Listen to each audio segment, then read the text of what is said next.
Narsaloo Ramaya, the leading authority on East Indian music in Trinidad, has reconstructed much of the historical evolution of local classical music in his country.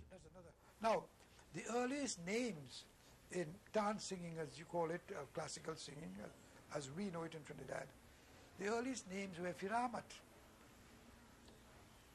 Firanta, Hussein Man, Firamat, Damara Maharaj, Alijan, Fakir Muhammad, Belbagai. These were the big names.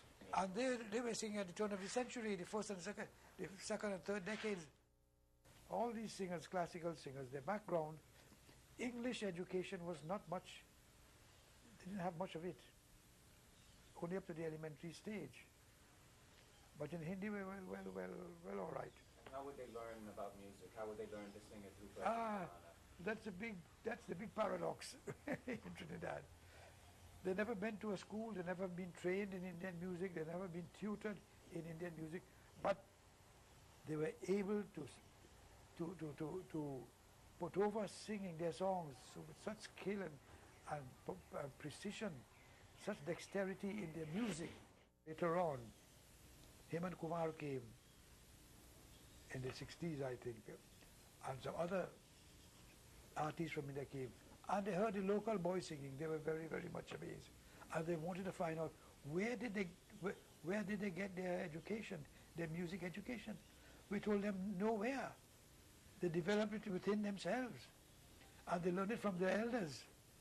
Once they learned from it, they heard the elders singing, but they didn't sat at the feet of the elders and the elders say, well, all right, Sara, Gama, Padhani, and run scale. They never even knew what Sara, Gama, Padhani was. Because these singers, remember, they came from India or who were born here. They had no education or no background because India never sent no scholars here to train anybody in music. No, musical education. Musical education, yes. There was nothing like that. So we create our own dub, our own style, and these artists became role models for the young artists. Typical situation where classical singing, there were several situations. There are several situations like the wedding, principally a wedding night, and because the wedding was the venue for singing. Ceremonies will take place. Wedding, different rituals and rites of the Hindu wedding will take place. But in addition to that, you had entertainment. Entertainment will consist of music and singing, and there these singers will render their classical songs like Dhrupad, Tilana, Tumari, Ghazal. That is the pattern of the classical forms.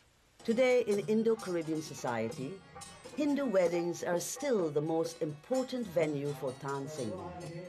While most weddings feature a modern dance band or a pop chutney ensemble, enthusiastic patrons of local classical music will still hire dance singers to perform at the so-called cooking night or the night-long music session and party before the wedding day itself.